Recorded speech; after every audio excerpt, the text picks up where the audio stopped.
覚悟してろよ。行くぜ。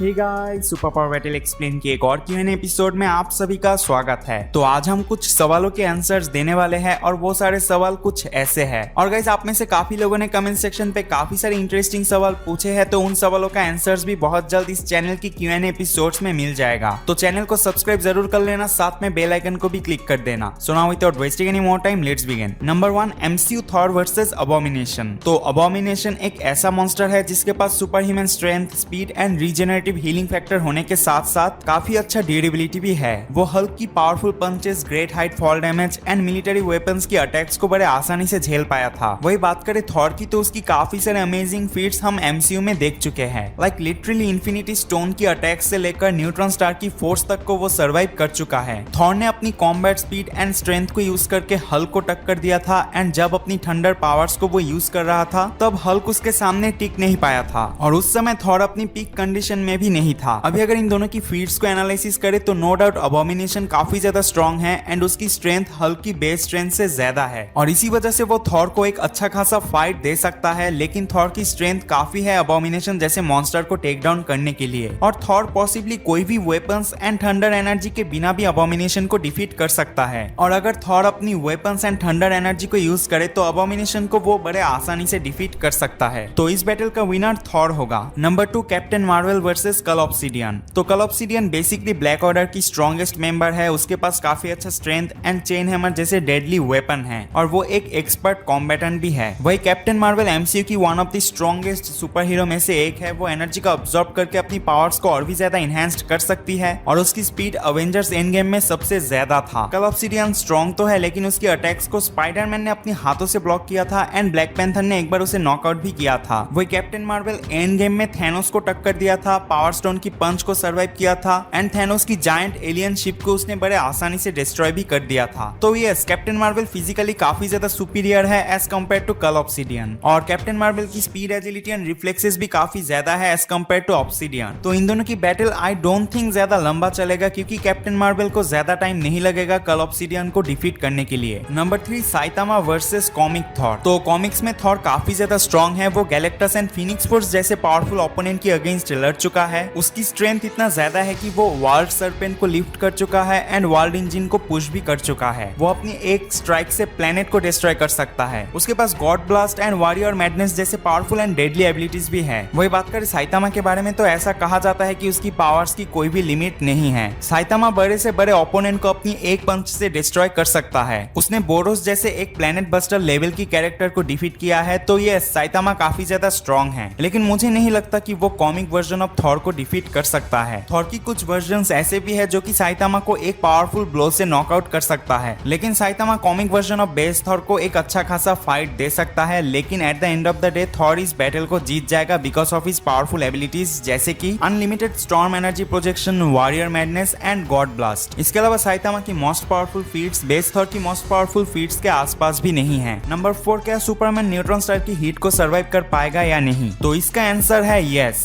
neutron star की heat से Superman की ड्यूरेबिलिटी को जज नहीं किया जा सकता, क्योंकि कॉमिक्स में ऐसा कहा गया है कि सुपरमैन रेड सन को छोड़कर किसी भी सन या फिर कहे स्टार से अपने आप को इंपावर्ड कर सकता है। और उस हिसाब से देखे तो न्यूट्रॉन स्टार है तो एक स्टार ही, और न्यूट्रॉन स्टार की हीट सुपरमैन को सिर्फ चार्ज अप ही करेगा। Number 5, strange supreme versus Wanda. तो स्ट्रेंज सुप्रीम या फिर कहे इवल डॉक्टर स्ट्रेंज पता नहीं कितने सालों से डार्क डायमेंशन के क्रिएचर्स को अब्सॉर्ब कर रहा था। उसने काफी सारे मिस्टिकल बुक्स को भी पढ़ लिया था, एंड वो एक सॉर्सियरर सुप्रीम भी है। वही वांडा भी कम नहीं, उसने एक इन्फिनिटी स्टोन को डिस्ट्रॉय किया है। थैनोस जिसे कोई भी रोक नहीं पाया था, उसे वांडा ने ओवरपावर किया था अपनी मैजिकल पावर्स को यूज करके, एंड वांडा विजन के एपिसोड पे उसने तो पूरे रियलिटी को ऑल्टर कर दिया था। अब इनकी बैटल को देखे तो वांडा टक्कर दे सकती है स्ट्रेंज सुप्रीम को, लेकिन वांडा की हर एक अटैक्स को स्ट्रेंज सुप्रीम काउंटर कर सकता है, क्योंकि वो सॉर्सियरर सुप्रीम है। लेकिन स्ट्रेंज सुप्रीम की हर एक अटैक्स का जवाब वांडा के पास नहीं होगी, क्योंकि वो अभी भी स्ट्रेंज सुप्रीम की तरह एक्सपीरियंस्ड नहीं है। इसके अलावा पर स्ट्रेंज सुप्रीम प्रेजेंट वांडा से काफी ज्यादा पावरफुल भी है, क्योंकि स्ट्रेंज सुप्रीम की पावर्स इन्फिनिटी स्टोन्स की पावर्स को कुछ हद तक राइवल करती है। इन दोनों की बैटल काफी ज्यादा इंटरेस्टिंग तो होगा, लेकिन स्ट्रेंज सुप्रीम डिफीट कर देगा वांडा को। Number 6 Hulk versus Colossus. अब कोलोसस काफी ज्यादा स्ट्रॉन्ग है, उसने एंजल डस्ट को टक्कर दिया था एंड जगरनॉट के अगेंस्ट भी बैटल किया था, लेकिन ज्यादातर सिनेरियो में हमने देखा कि जगरनॉट कोलोसस के ऊपर भारी पड़ रहा था एंड जगरनॉट की स्ट्रेंथ हल्क से कंपेरेबल है। तो यस, इस बैटल को हल्क जीत लेगा, क्योंकि फीट्स की बेसिस पर हल्क काफी ज्यादा स्ट्रॉन्ग है as compare to Colossus. Literally Hulk ने लिवाइथन को एक पंच से नॉकआउट किया था, जायंट ओल्फ फेनरिस के against toe to toe fight किया था एंड सर्टर जैसे एक जायंट फायर मॉन्स्टर को हिला दिया था। तो नो डाउट हल्क इस बैटल का विनर होगा। Number 7 Thor's thunder versus Marvel Zeus thunder. Thor and Zeus इन दोनों की एक कॉमन सिग्नेचर अटैक है और वो है उनकी थंडर ब्लास्ट या फिर कहे storm energy projection. No doubt Thor की thunder strike, thunder blast and thunder energy projection काफी ज्यादा पावरफुल है, लेकिन स्टिल ज़्यूस की थंडर ज्यादा पावरफुल है as compare to Thor's thunder. अगर आप पढ़ेंगे Marvel official comic Thor annual issue number 7, 8 and 9 को, तो आपको पता लग जाएगा ज़्यूस की लाइटनिंग काफी ज्यादा स्ट्रॉन्ग है as compare to Thor. Number 8 Iron Man versus Hydra Stomper. तो हाइड्रा स्टॉम्पर हमें व्हाट इफ की एपिसोड्स में दिखने को मिल चुका है, जो कि एक काफी ज्यादा स्ट्रॉन्ग एंड ड्यूरेबल सूट है, लेकिन इस सूट की कुछ वीकनेसेस भी है, जैसे कि इसके अंदर कोई एआई नहीं है एंड इस सूट से अगर स्पेस स्टोन को निकाल दे तो ये सूट किसी भी काम का नहीं है। अब इस सूट से अगर आयरन मैन की सूट को कंपेयर करें तो आयरन मैन की मार्क 85 सूट के अंदर काफी ज्यादा वेपन्स एंड प्रोटोटाइप डेवलप्ड है as compare to Hydra Stomper, लेकिन हाइड्रा स्टॉम्पर भी कम नहीं। हाइड्रा स्टॉम्पर स्पेस स्टोन की पावर्स को हार्नेस करती है और स्पेस स्टोन की पावर्स को यूज करके वो ब्लू कलर की एनर्जी बीम्स अटैक्स कर सकती है। तो ये पॉसिबली हाइड्रा स्टॉम्पर को यूज करके आयरन मैन की ओल्ड सूट को डिफीट किया जा सकता है, लेकिन Hulk buster, mark 50 and mark 85 जैसे सूट को यूज करके आयरन मैन हाइड्रा स्टॉम्पर को डिफीट कर सकता है। आयरन मैन ने तो अपनी शील्ड को यूज करके पावर स्टोन के एनर्जी बीम्स को ब्लॉक किया था, तो हाइड्रा स्टॉम्पर के एनर्जी बीम्स को ब्लॉक करने में उसे ज्यादा परेशानी नहीं होगा। इसके अलावा iron man repulsors and unibeam जैसे पावरफुल अटैक्स भी कर सकता है और हाइड्रा स्टॉम्पर से स्पेस स्टोन को निकालना भी उसके लिए बहुत बड़ी बात नहीं है। हाइड्रा स्टॉम्पर ने एक इन्फिनिटी स्टोन की पावर्स को हार्नेस किया है, वही आयरन मैन पूरे 6 इन्फिनिटी स्टोन्स की पावर्स को यूज करके स्नैप भी कर चुका है। तो एक बैटल में इन दोनों में से अल्टीमेट विनर आयरन मैन होगा, यानी आयरन मैन अपनी अपग्रेडेड सूट को यूज करके हाइड्रा स्टॉम्पर को डिफीट कर सकता है। तो गाइस आज के लिए बस इतना ही एंड आप अपनी क्वेश्चंस को कमेंट सेक्शन पे कमेंट जरूर करना। वीडियो अच्छा लगे तो वीडियो को लाइक कर देना और अपनी दोस्तों के साथ भी शेयर कर देना। अगर आप चैनल पे नए हो तो चैनल को सब्सक्राइब जरूर कर लेना, साथ में बेल आइकन को भी क्लिक कर देना, क्योंकि आप लोगों की like, comment, subscription and support की वजह से ही हमें मोटिवेशन मिलता है। I will see you in the next video, till then take care and thanks for watching.